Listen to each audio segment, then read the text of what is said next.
તમે બગીચો એવો સુંદર બનાવો કે લોકો એનાથી આકર્ષિત થઈ અને એ બગીચા સુધી આવે, અને પછી મંદિર એટલું અદ્ભુત બનાવો કે એ બગીચો ભૂલી અને મંદિર સુધી આવે, અને પછી મૂર્તિ એટલી અદ્ભુત બનાવો કે મંદિર અને બગીચો બંને ભૂલાઈ જાય અને મૂર્તિમાં માણસ છે એનું ધ્યાન લાગી જાય છે.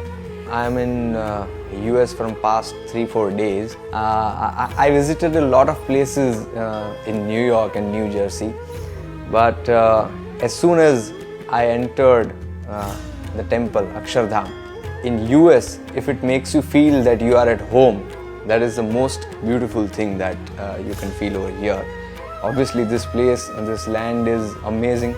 બીજું તો આ જે અદ્ભુત એની અંદર બારીક નકશીકામ જે છે, આપણી ભારતની સ્થાપત્ય કળા અને વાસ્તુ, આ બંનેનો સંગમ જ્યાં થાય છે એ આ અક્ષરધામ છે.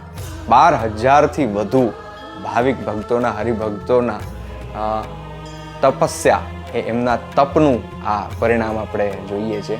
એટલે ક્યાંક ને ક્યાંક લોકોને પોતાની જાત સાથે જોડવા માટે આ કલા, આ સેવા એની જરૂર છે, આ મંદિરોની જરૂર છે.